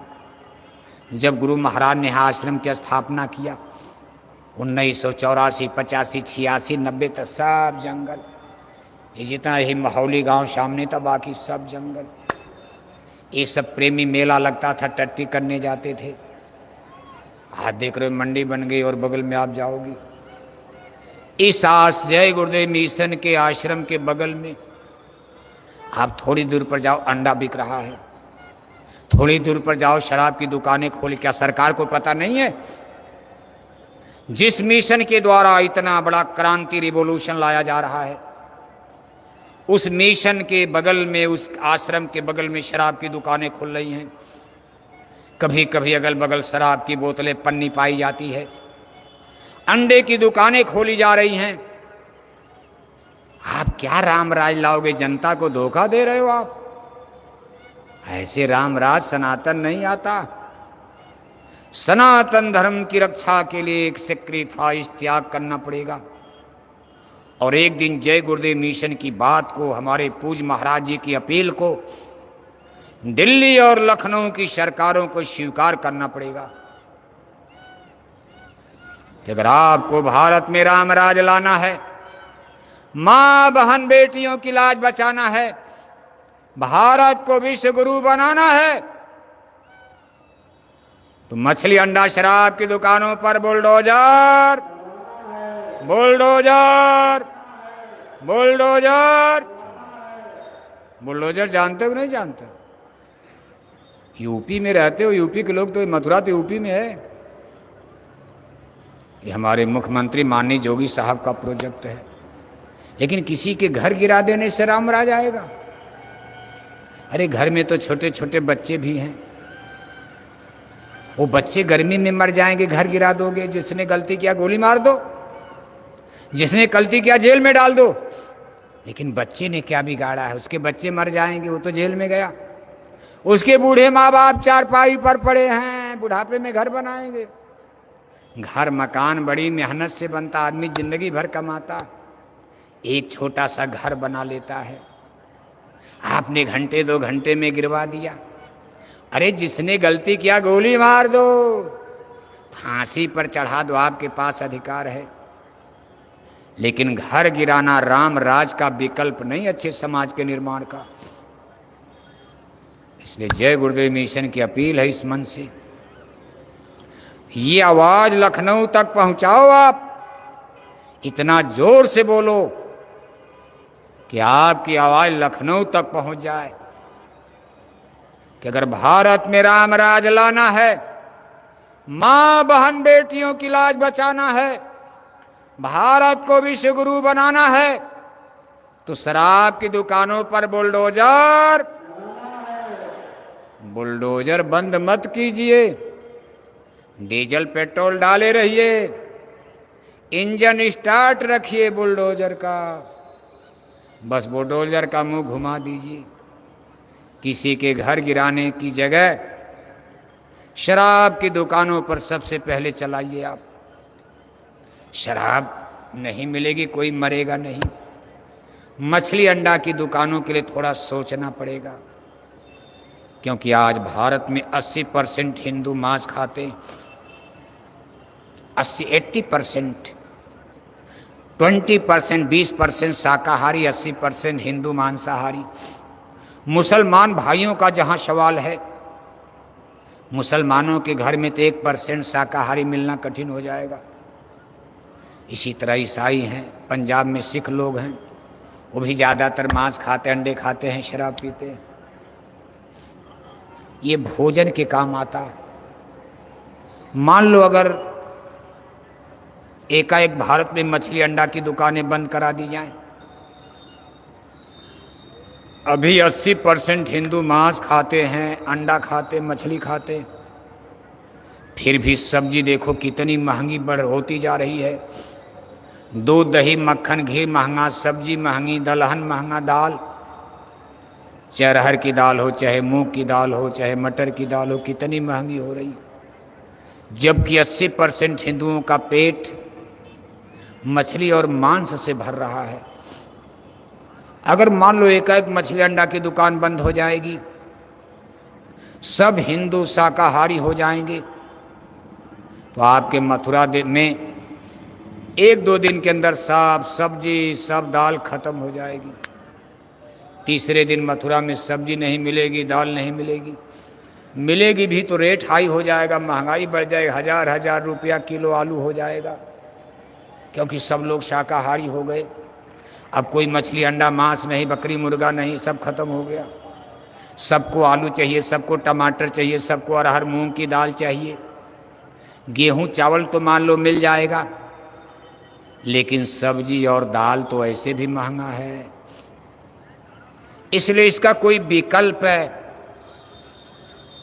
इसके लिए हमारे गुरु महाराज ने विकल्प दिया है कि सब लोग अपने पास फिर पुराने जमाने की तरह से अपने भोजन में दूध, दही, मक्खन, घी, जैसे शाम को आप 2 लीटर दारू पीते हो, गुजरे जमाने में अब आप दादे शाम को 2 लीटर दूध पीते थे। आज आप जब से शराब पीने लगे, आपको शाम को 2 लीटर शराब चाहिए। आपके सामने दूध की बोतल, गिलास आ रही, आपको हटाओ इसको। आप शराब के नशे में फिर शराब पियोगे, दूध को फेंक दिया गिलास। बाप दादे सुबह शाम 2 लीटर दूध पीते थे, दूध, दही, मक्खन, घी। उनके भोजन में आधा तत्व, आधा मटेरियल दूध, दही, मक्खन, घी का घर घर में रहता था। रोटी बना लिया, दूध, दही, मक्खन, घी, चावल पका लिया, दूध, दही, मक्खन, घी, आधा काम इसी से चलता था। इसका परिणाम क्या था? शरीर से स्वस्थ थे, शरीर से सुंदर थे, बीपी हाई नहीं होती थी, इसमें हार्ट की बीमारी की दूध, दही, मक्खन, घी में संभावना कम थी। उनको मेहनत करनी पड़, कुदाल चलाना, फावड़ा चलाना, खेत में हल चलाना है। हमारी माताओं बहनों को सुबह 4 बजे आटा जाता पीसना है, नहीं तो रोटी नहीं मिलेगी।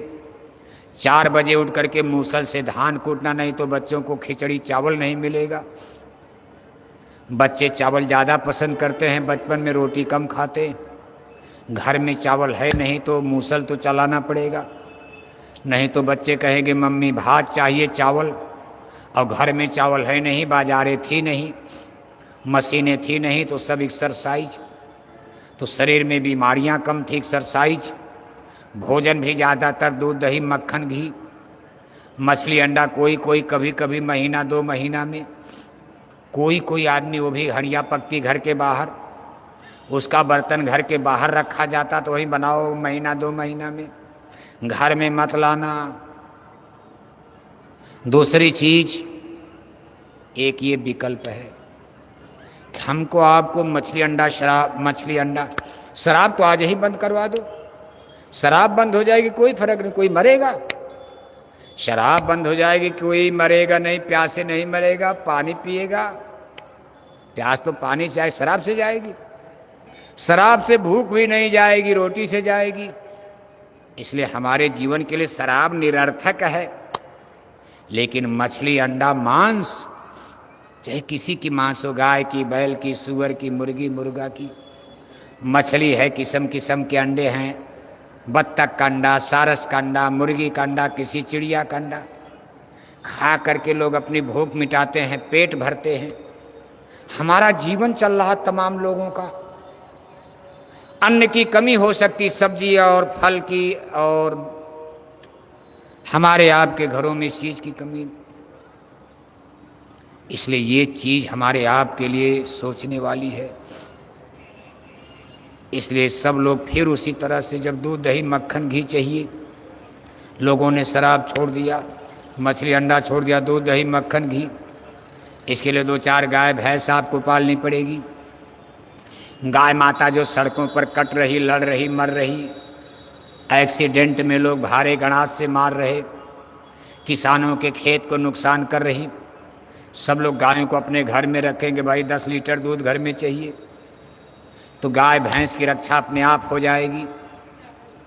दूसरा जो सबसे बड़ा विकल्प हमारे गुरु महाराज ने दिया, कहा आप शाकाहारी हो जाओ।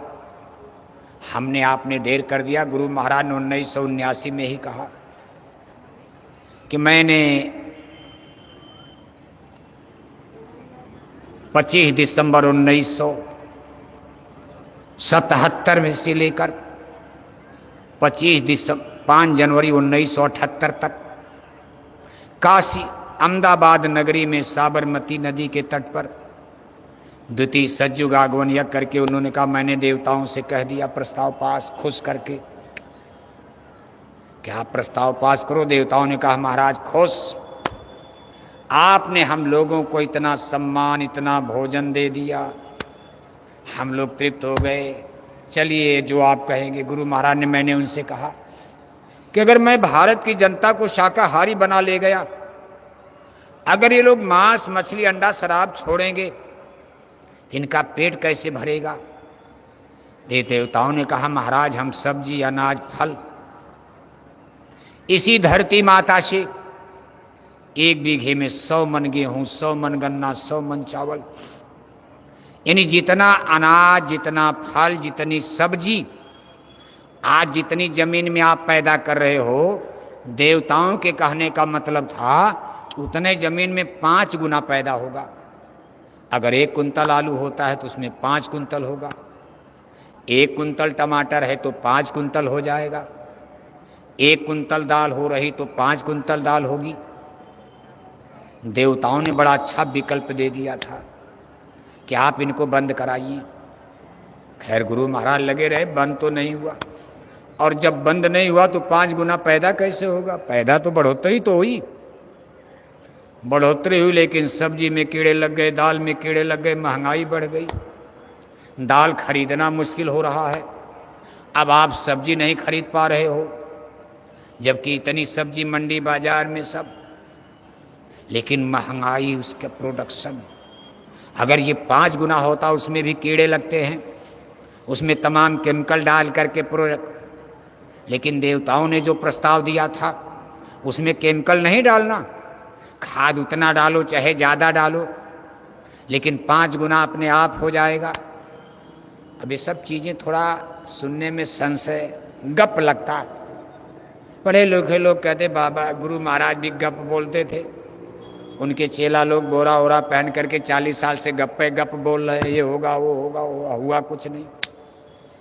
और जब भारत पाकिस्तान आमने सामने भी आ गया था, रात भर कितने लोगों को नींद नहीं आई, तब कहने लगे, सत्संगी भी कहने लगे, हे गुरु महाराज लड़ाई ना हो, लड़ाई ना हो। बताओ आप यही दिन रात दुनिया को सुना रहे हो आप कि राख बनेगे महानगर तक, एटम के अंगारों से पत्ता पत्ता झुलस जाएगा, विश्व युद्ध टंकारों से मानव की क्या पेश चलेगी, अंबर तक फट जाएगा, इस धरती का सारा आंगन लाशों से पड़ जाएगा, महाशक्तियां दुनिया भर की मिट्टी में मिल जाएंगी, क्रूर विधर्मी मानव की तब अकल ठिकाने आएगी।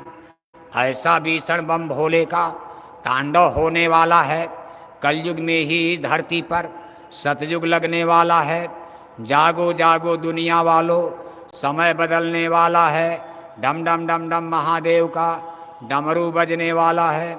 खून से डूबी धरती पर तब धर्म ध्वजा फहराएगी, सारी दुनिया देख तमाशा, फूले नहीं समाएगी। एक बार धरती खून से लाल होती धर्म की स्थापना में, त्रेता में लाल हुई, द्वापर में लाल हुई। वैसे संतों का युग है, विश्व युद्ध को रोका भी जा सकता है। कलयुग का नियम अलग है, वैचारिक क्रांति, लेकिन शर्त है शाकाहार। शाकाहार अगर दिल्ली लखनऊ में कोई सरकार ऐसी आ गई आने वाले दिनों में, उसने vegetarian India, digital India, rising India, shining India, master India, ये सारा नारा आपका झूठा है। जब तक वेजिटेरियन इंडिया, शाकाहारी भारत नहीं बनेगा, विश्वगुरु नहीं हो सकता। अगर मान लो कोई ऐसी सरकार आ गई, उसने भारत को वेजिटेरियन इंडिया, शाकाहारी भारत बना दिया, पूरे भारत में मछली, अंडा, शराब की दुकानें बंद हो गई, तो विश्व युद्ध को रोका जा सकता।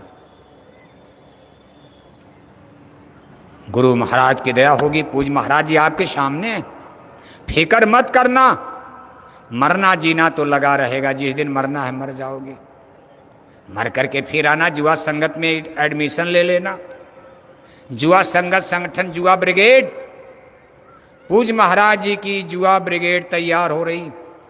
छोटे छोटे बच्चे देखो, आप लोग तो बुढ़े हो गए, सेवा करते करते उब गए, का झंझट है महाराज। तमाम सत्संगी सेवा करते करते उब गए, बीमार हो गए, थक भी गए, नहीं उबे तो कम से कम शरीर तो कमजोर हो गया। ये छोटे छोटे बच्चे देखो लाठी लेकर पुल के नहीं, हम तो देखते हैं, दया आती है, तरस आती है कि हमारे सत्संगी कहाँ गए जो सेवा का दावा करते थे। ये छोटे छोटे बच्चे 10 बरस के, 12 बरस के, अपने से दूनी दूनी लाठी देकर के ट्रैफिक पुलिस, उनको कुछ अता पता भी नहीं है, न कोई कासन का पता है, दाएं जाना बाएं जाना, चुपचाप खड़े हैं मूर्ति की तरह। लेकिन उनके उत्साह को देखो, ये बच्चे जिस दिन सयाने हो जाएंगे इस संसार में वो क्या नहीं कर सकते। इसी तरह रामकिरण भी तो रहे होंगे, वो लोग आसमान से थोड़े न गिरे थे, इसी तरह बच्चे वो लोग भी थे। गुरु गिर पढ़न गए रघुराई, अल्पकाल विद्या सब पाई। गुरु महाराज की वाणी को याद रखना, समय आया अवतारी हुई हैं। महाबली एक शासक होगा, धर्म मुकुट सिर पर धारेगा, धारा से देगा पाप हटाए। भारत की बात नहीं, विश्व की बात हो रही। धारा से देगा पाप हटाए, जय गुरुदेव की वाणी है, दिली तखत पर बहेगी, वाह गुरु की फौज, फतेह दिलावें शीश पर, बड़ी करेंगे मौज। उदय अस्त जहाँ लग, या की बचे न कोई, बनेरी आया सागरी, धरती ऊपर जेई। ये सिख गुरु शाहिबानों की वाणी हुई है। राज करेगा खालसा, या की बचे न कोई। खालसा माने पवित्र होता। आप जैसे कहते भाई बड़ा खालिस, खालिस माने शुद्ध यानी पवित्र है। कहा धरती पर एक ऐसा धर्म जिसको सनातन धर्म, शुद्ध धर्म, पवित्र धर्म, उसकी स्थापना हो जाएगी, वही संसार को कंट्रोल करेगा। उसमें एक महाबली उभर कर आएगा।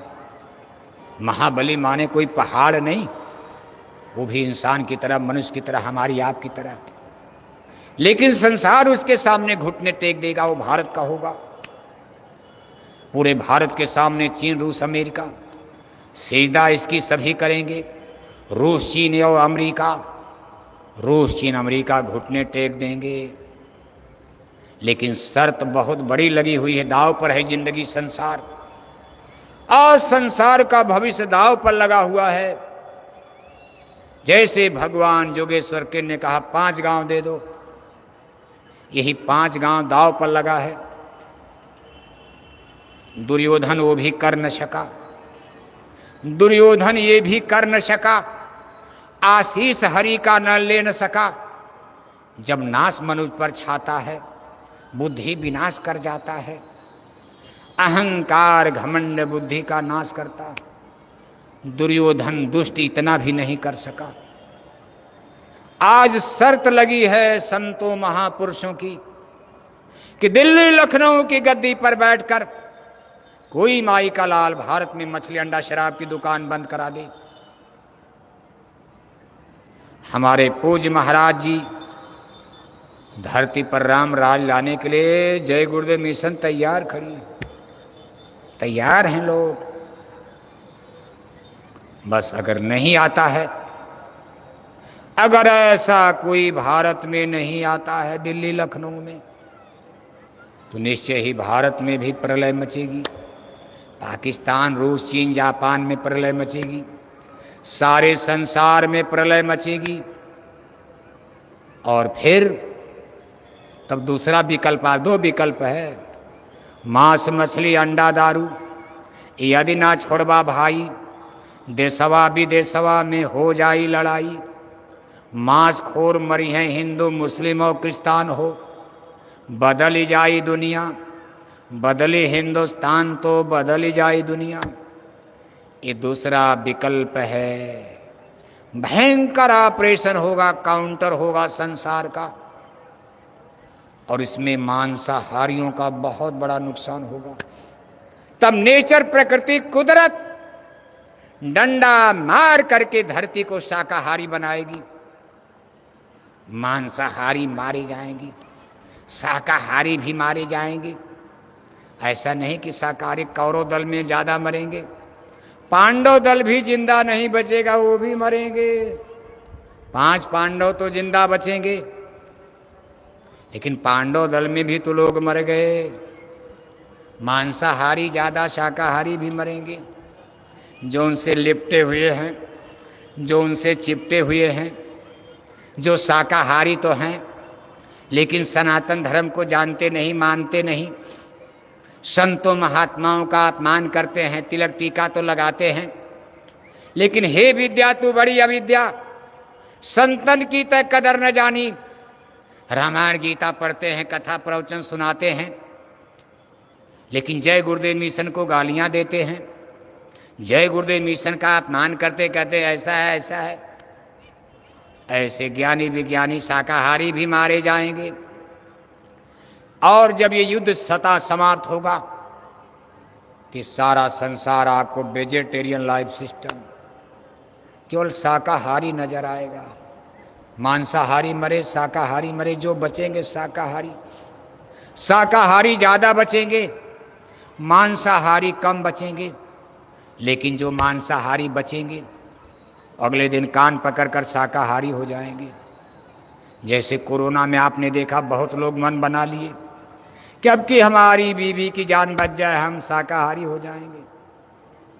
बोरे वालों को पकड़कर प्रार्थना करते थे, शाकाहारी जैकेट वालों को पकड़कर कोरोना में लोग रोते थे, हमारी बीवी को कोरोना बच जाए, अब की हम आपसे वादा करते हैं अब की मथुरा चलेंगे, हम शाकाहारी, हमारे चूल्हे पर मुर्दा नहीं पकेगा। लेकिन मतलब निकल गया तो पहचानते नहीं। कोरोना महाराज के पीछे जाते ही फिर अंडा खाना शुरू, फिर शराब पीना शुरू, मछली खाना शुरू, वही कर्म धंधा शुरू कर दिया। दुनिया स्वार्थी है, इतनी जल्दी मानेगी। एक आदमी चढ़ गया 100 फुट खजूर के पेड़ पर, चढ़ने को तो चढ़ गया, जब उतरने की बात आई तो उसकी टांग हिलने लगी। नीचे देख रहा कि मैं तो गिरकर मर ही जाऊंगा, टांग टूट जाएगी। अपने देवी देवता ईश्वर भगवान जिसको मानता था याद किया, कहा दया कर दो, अगर मैं आज सुरक्षित उतर गया, नीचे उतरते मैं आपको 1 किलो लड्डू चढ़ाऊंगा प्रसाद। दया मिल गई, शक्ति मिल गई, उसको ताकत मिल गई। धीरे धीरे उतरा तो आधा उतर करके आया तो मन बदल गया। अरे कहा महाराज मैं थोड़ा गरीब आदमी हूँ, 1 किलो तो नहीं, आधा किलो चढ़ा दूंगा। तब तक 1/4 पर आ गया। अब नीचे केवल चौथाई रह गया उतरना। कहता महाराज बहुत गरीब हूँ, आधा किलो नहीं 1 पाव लड्डू आपको चढ़ा दूंगा। और तब तक धीरे से नीचे उतर करके खड़ा हो गया। जब जमीन पर उतर करके खड़ा हो गया तो अपना दोनों कान पकड़ करके बोला महाराज न चढ़ूंगा न चढ़ाऊंगा, अब 1 पाव भी नहीं चढ़ाऊंगा, मैं पेड़ पर कभी ताड़ पर चढ़ूंगा ही नहीं। अब आपकी हमको कभी जरूरत ही नहीं पड़ेगी, न लड्डू चढ़ाऊंगा न पेड़ पर चढ़ूंगा। 1 पाव भी नहीं चढ़ाया। इसको कहते मतलब निकल गया तो पहचानते नहीं। दुख में सुमिरन सब करे, सुख में करे न कोई, जो दुख में सुमिरन करे तो दुख काहे को होए। कोरोना में तो सब लोग पुजारी बन ही गए थे, आधा तो बन ही गए थे। शराब मिलती नहीं थी, मछली अंडा की दुकानें बंद करा दी गई थी। आखिर क्या यही चाहते हो कि नेचर प्रकृति डंडा मार करके शराब मछली की दुकान बंद करा दे? ये काम अगर आप इज्जत के साथ जय गुरुदेव मिशन की बात को मानकर आपने करवा दिया तो देश का दुनिया का भला हो जाएगा। नहीं तो आदमी दो ही चीज से मानता है। एक गमई कहावत कही गई है, या तो माने बात से और नहीं तो माने। अब हम नहीं बोलेंगे, थोड़ा गंदा शब्द है। देखो बहुत से लोग सुन रहे होंगे, कौन कौन सुन रहा होगा, कहेंगे भाई ये क्या बोल रहे हैं। इस संसार का नियम है, बात माने सत्संग, नहीं तो फिर डंडा। रावण को इतना समझा, ना कहा नहीं माने, अच्छा चलो डंडा चलाओ, खत्म करो। डंडा चला दिया। कुदरत है नाराज खड़ी, आगे तबाही बड़ी बड़ी। आपको क्या पता क्या होने वाला है। इस संसार को शाकाहारी नेचर प्रकृति कुदरत को बनाना है। गुरु महाराज का संकल्प हो चुका है और आज बागडोर पूज महाराज जी के हाथों में आ चुकी है। आप सब लोग सहयोग करते रहो जितना आपसे हो सके। अपने खून पसीने की कमाई, कोई घर तो मांगा नहीं जा रहा। इन्हें की जमीन जायदाद खेत बेचकर साधु बन जाओ, ऐसा तो है नहीं। गुरु महाराज ने कहा बच्चा साधु बनोगे भजन नहीं बनेगा, भगवान नहीं मिलेगा। सब लोग गृहस्थ आश्रम में रहना। आपको समाज को बदलना है, गांव को बदलना है, अपनी जाति को बदलना है, रिश्तेदारों को बदलना है। तो जंगल में साधु बनकर कैसे बदलोगे? घर में रहोगे तभी तो। भजन करना, गृहस्थ आश्रम में भजन बढ़िया बनता, कर्मों का उतार जल्दी होता, लेना देना। इसलिए गुरु महाराज ने आपको गृहस्थ आश्रम में रखा। घर गृहस्थी में जो कुछ कमाते हो, आपके ऊपर जिम्मेदारियां बहुत है, बाल बच्चे हैं, महंगाई है, दवाई पढ़ाई, तीज त्योहार, शादी ब्याह, घर मकान, रोटी कपड़ा, बहुत सारी। कभी कभी आपकी तनख्वाह पूरी नहीं पड़ती, फिर भी आपको धन्यवाद दिया जा रहा है।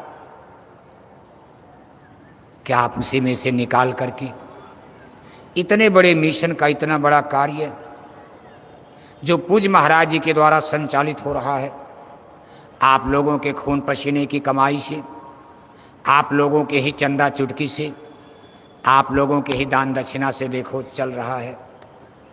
इसी तरह प्रेम सद्भाव बनाए रहो। जैसे जैसे आपको दरबार से हुक्म होता है उसका पालन यथाशक्ति करो। भूल चूक के तो माफ़ी है, लेकिन कोशिश करो, कमेंट मत किया करो। आपसे नहीं हो पा रहा तो मथुरा के किसी आदेश पर कमेंट नहीं, गलत मत बताओ, इसी का दोष लगता है। आप ना करो कोई बात नहीं, चलो भाई हम माफ़ी मांग लो, मुझसे नहीं हो रहा। लेकिन आप उस पर टीका टिप्पणी कमेंट करोगे, ऐसे नहीं ऐसे, तो इतनी अकल बुद्धि।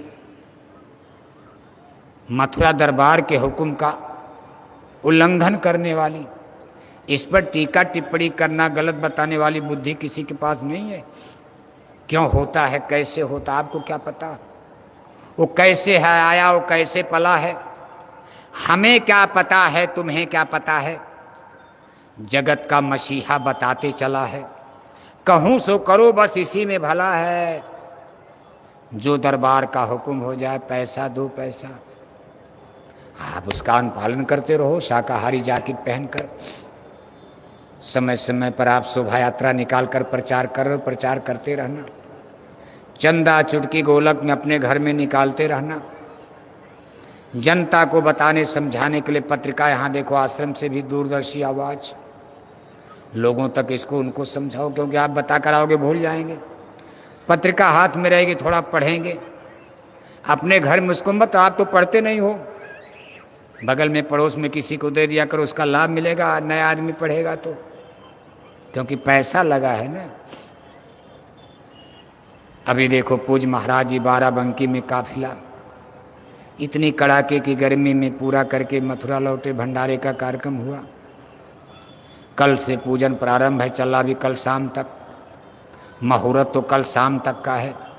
अभी कितने लोग आ भी रहे हैं, शादी ब्याह था नहीं आ पाए, उनकी भी हाजिरी हो जाएगी, दया दुआ मिल जाएगी। बहुत से लोग चले भी गए।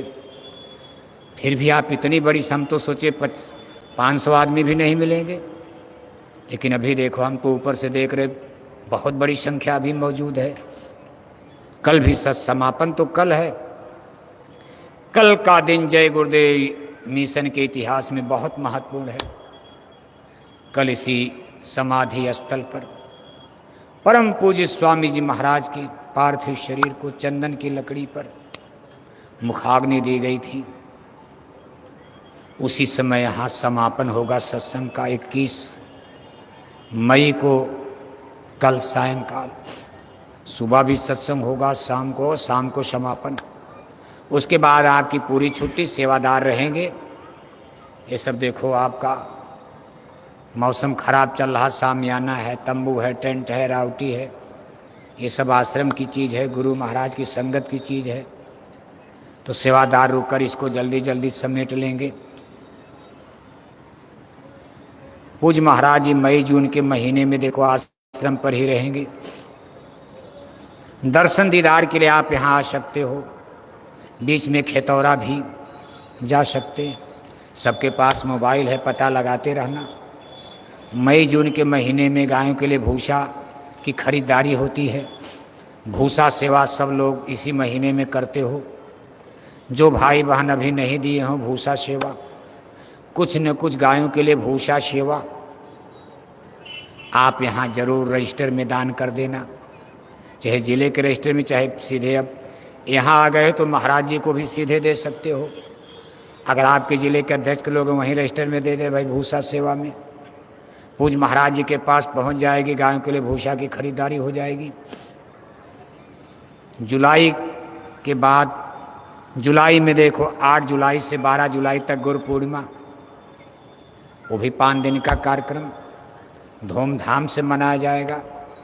उसकी तैयारी करना आप। तब तक पूज्य महाराज जी आश्रम पर ही रहेंगे। बीच में एक अवसर विशेषकर पूर्वी जिले के लोगों को 3, 4, 5 जून को आजमगढ़ में खानपुर आश्रम सराय मीर के पास ये 3 दिन का वहाँ वार्षिक सत्संग समारोह बहुत दिनों से मनाया जाता। सन 2014 से पूज्य महाराज जी भी लगातार उसमें 5 जून को जाते हैं। कभी हेलीकॉप्टर से जाते हैं, कभी बाई रोड जाते हैं। इस बार भी उनका आगमन वहाँ 5 जून को और 11 बजे से सत्संग होगा। सत्संग तो 3, 4, 5 सुबह शाम, 3 को भी सुबह शाम, 4 को भी सुबह शाम। तो विशेषकर पूर्वी जिलों के लिए अपने रिश्तेदार, नातेदार, दोस्त मित्र, विशेषकर जो अपंग हैं, अपाहिज हैं, लंगड़े हैं, लूजे हैं, बीमार हैं, इतनी दूर मथुरा, बलिया से, गाजीपुर से, जौनपुर से, इलाहाबाद से, वाराणसी से, देवरिया है, कुशीनगर नहीं आ पाते कि भाई उनको यात्रा करने में बुढ़ापे में तकलीफ है। घंटे 2 घंटे में चल कर के वहाँ आ जाएंगे और उनके जीवन में भी नामदान प्राप्त हो जाएगा। पूज्य महाराज जी का सत्संग नामदान 5 जून को 11 बजे से वहाँ प्रारंभ होगा। तो आप हम सबसे अपील करते, ये आजमगढ़ जिला हमारा जिला पड़ता और जहाँ आश्रम बना है आजमगढ़ जिले में, जहाँ आश्रम वही हमारा गांव भी है। हम तो आपका घर देखा है सबका, आप हमारा भी घर देख सकते हो। हमारा गांव, हमारा घर, उसी में आश्रम बना, बहुत बड़ी बाग, और बाग भी हमारी ही थी। गुरु महाराज के ज़माने में ही आश्रम के नाम हो गई थी। बाप दादों की बाग थी, उन्हीं लोगों ने कर दिया था आश्रम के नाम, और उसी में आश्रम है, पेड़ पौधे हैं। लेकिन अब उसका लाभ मिल रहा। आश्रम का मतलब है भाई जनता को लाभ मिले, कोई खाने पीने के लिए नहीं है। खाने पीने के लिए सबके लिए घर तो है ही है। आश्रम इसीलिए भाई परमार्थी लाभ, अब इतना बड़ा बाग बगीचा ना हो तो कई हजार जनता बताओ गर्मी में कहाँ जाएगी। इतना बड़ा आश्रम गुरु महाराज ना बनाए होते तो आप इतने लोग यहाँ कहाँ रहते। फिर भी देखो कितनी दिक्कत हो रही है। व्यवस्थाएं आपकी पूज्य महाराज जी भी सोचते रहते कि लोगों को गर्मी से बचाने के लिए टट्टी पेशाब लैट्रिन बाथरूम की दिक्कत सब इसको धीरे धीरे दूर करने के लिए चिंतन विचार बराबर पूज्य महाराज जी भी करते रहते।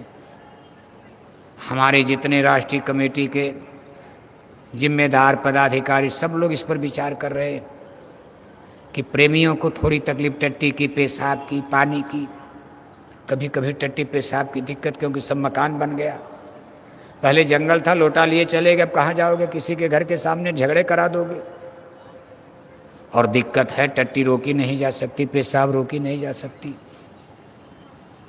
फिर पानी तो मान लो मिल जाता तो ये सब तमाम चीज़ें, इतनी गर्मी में पेड़ पौधे भी कम हैं अभी, धीरे धीरे पेड़ पौधे बड़े हो जाएंगे तो इसकी प्रचुर मात्रा में छाया भी आपको मिलने लगेगी, लाभ। तो सब चीज़ों पर विचार हो रहा। तो आप देखो फिर गुरु पूर्णिमा का कार्यक्रम, उसकी तैयारी करना।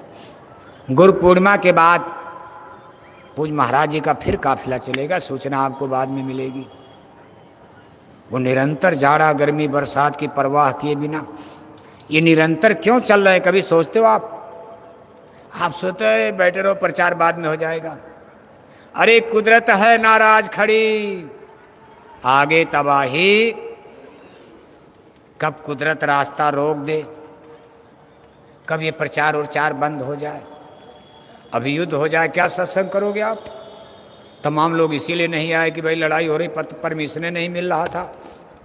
2-3 दिन पहले तो यहाँ परमिशन मिला, देखो जब सीमा पर स्थिति शांत हो गई, सीज फायर हो गया, युद्ध विराम। अगर लड़ाई चलती रहती थी, कार्यक्रम का परमिशन है, आप सब लोग घर रह जाते। जिले पर भी परमिशन नहीं मिलता आपको आश्रमों में, अपने अपने घर में ही आप पूड़ी परेठा बना करके पूजा पाठ भंडारा करते, तिलक टीका लगाकर। इसलिए समय होत बलवान, मनुज बली नहीं होता है, समय होत बलवान। भीलन लूट लई गोपी, वही अर्जुन वही बान। समय का सदुपयोग कर लो, न जाने आगे क्या हो जाए, क्या समय आ जाए। इसलिए पूज्य महाराज जी देखो दिन रात आप अपना सहयोग, अपना सेवा, तन मन धन की प्रदान करके कुछ पुण्य कमा लो, भक्ति कमा लो। गुरु आदेश, दरबार के आदेश का पालन गुरु भक्ति है। कल आप जो लोगों का टिकट हो चुका या जिन लोगों की गाड़ी बस तैयार, आप जा सकते हो। जो लोग रहेंगे कल आप समापन करके ही अपने अपने घरों को प्रस्थान करेंगे। बोलो जय गुरुदेव। देखो अब झोली और रजिस्टर चल रहा है। रजिस्टर तो है गुरु महाराज की प्यारी गायों की सेवा, ये रजिस्टर भी, और झोली में गुरु महाराज की सेवा, गुरु दक्षिणा सत्संग की सेवा। तो आप दोनों सेवाएं दान करके महान पुण्य के भागीदार बन सकेंगे। अर्जुन भाई, हाँ जरा एक प्रार्थना बोलिए। हाँ बैठे बैठे प्रार्थना बोल, सेवा देते रहे, प्रार्थना बोलते रहे, 2 मिनट और। जय गुरुदेव। मेरे प्यारे गुरु दातार मंगता वारे खड़ा। मेरे प्यारे गुरु दातार मंगता वारे खड़ा। मेरा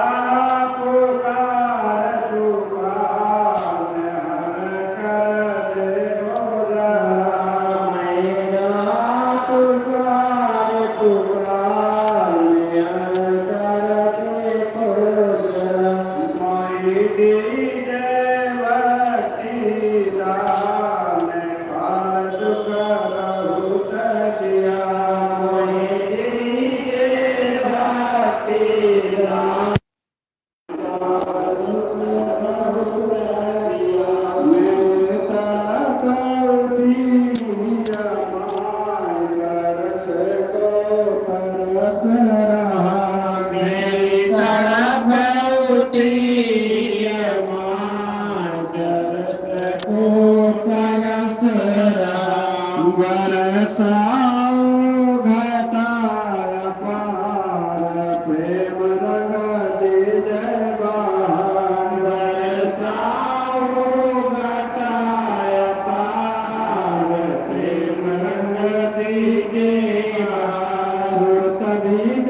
सुन